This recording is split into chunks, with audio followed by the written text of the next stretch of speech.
And this week we're going to be talking about GLP-1 medications. What are the GLP-1 medications? You're commonly known as things like Ozempic. Most of you have probably heard that Ozempic medication because it's very common in the news. It's the weight loss medication, etc. But we also have other medications like Trulicity, Mounjaro, Victoza, and Byetta. These are all considered GLP-1 medications. And what are these medications doing? How are they impacting your body? More importantly, how are they impacting your type 2 diabetes? They have 4 different types of mechanisms that occur inside the body that are impacting your ability to manage or regulate your sugars. They do a pretty good job, and they also help with weight loss. There's a reason for that as well. So let's talk about some of the mechanisms that are going on with these medications. So the first one that we see that is going on is number 1, it helps lower blood sugars. How is it going to do that? How is it going to help you lower your blood sugars? Well, specifically how it helps you lower your blood sugars is by a couple different ways. The first one we see is that it's going to help reduce the ability for your gut to release sugar. Remember, when you eat food, that food has to be absorbed and digested. And that food gets digested into what's called glucose. Glucose is our fuel. So it decreases the amount of sugar emptying from your stomach into your blood supply. So that blood supply then takes it to your cells, and your cells need this sugar to survive and function. It's how we function as human beings.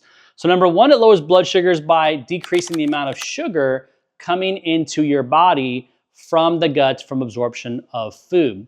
The second one it does is it actually helps suppress appetite.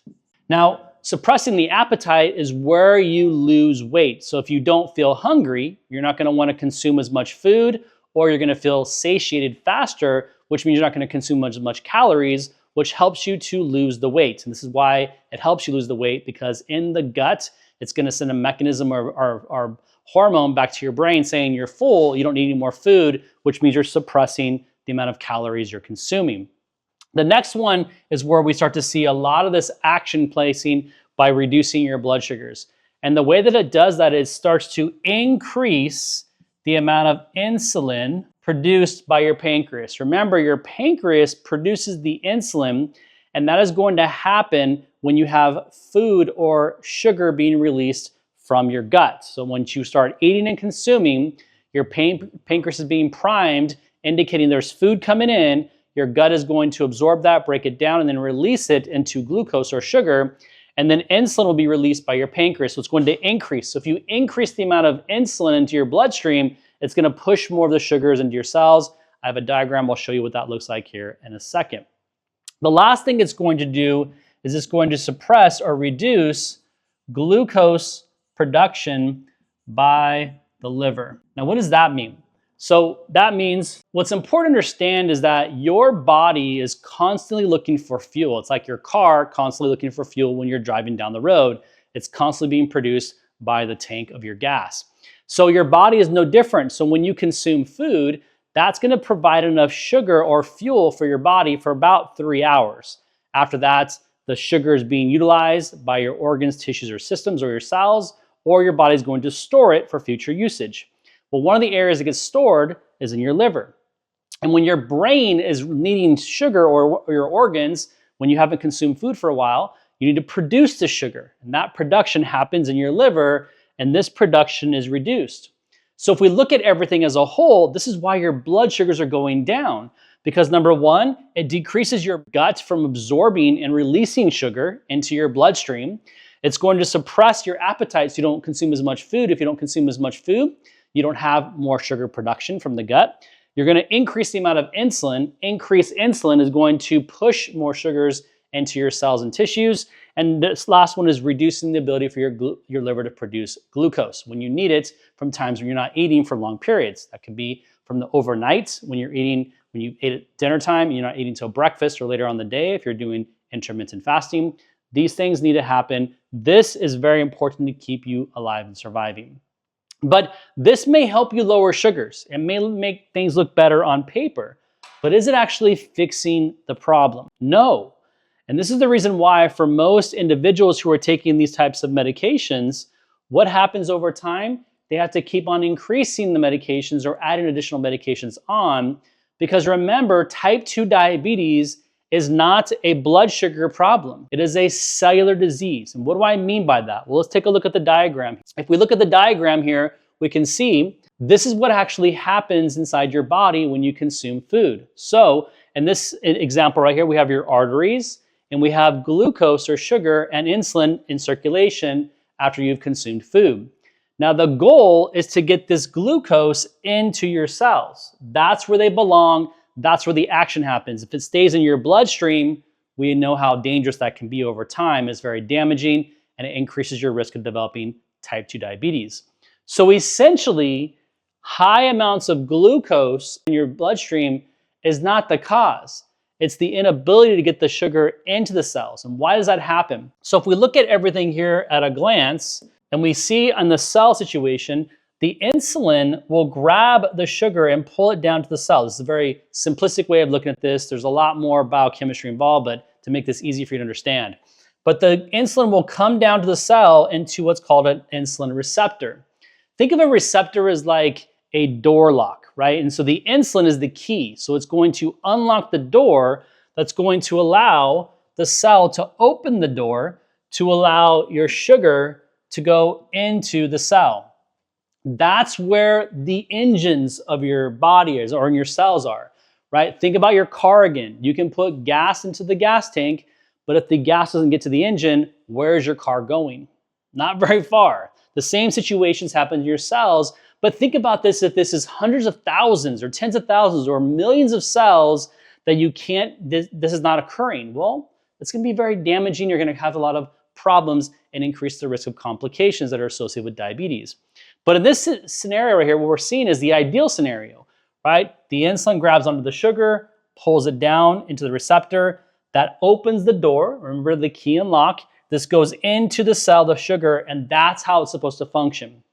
This is normal. This is what every single human being should be able to do. It's the basic fundamental function of a human being. But what happens in a situation where someone has diabetes?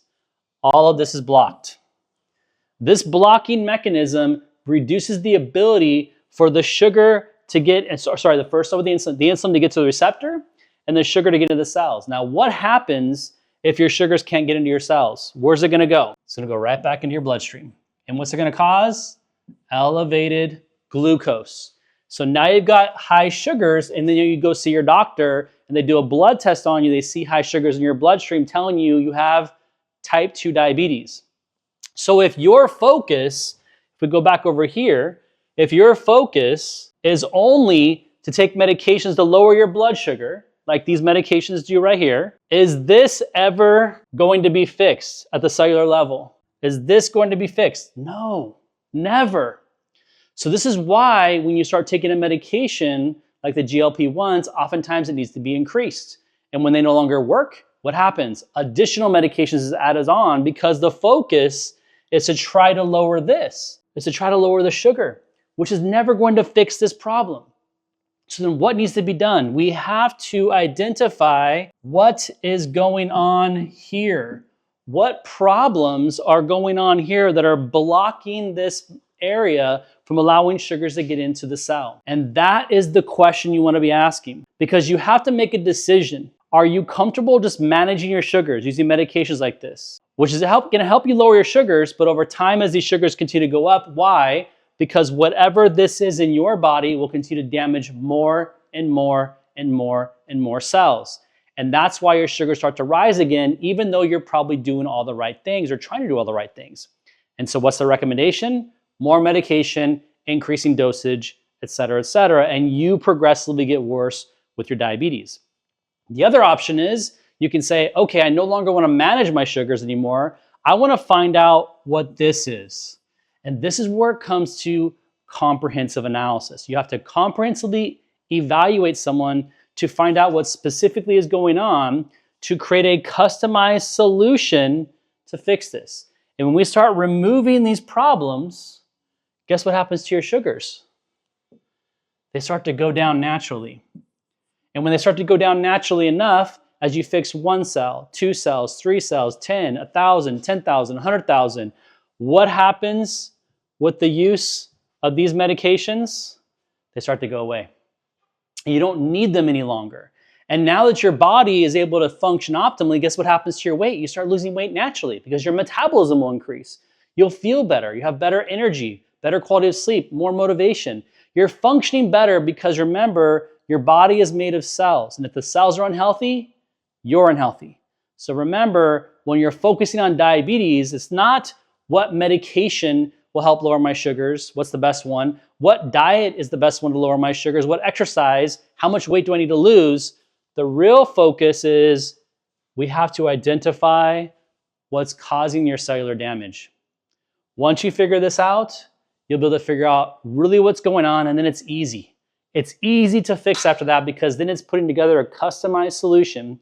And how long is it going to take? It's really dependent on what type of problems and issues you're dealing with, which is going to determine what timeline it's going to be. This is how we know we can truly reverse diabetes, by focusing on the cause and not just the symptoms. All right, I hope this was super helpful for you today. Make sure you join us next week for our next educational video, and make sure you post below some comments or questions about this video specifically. We'll see you soon.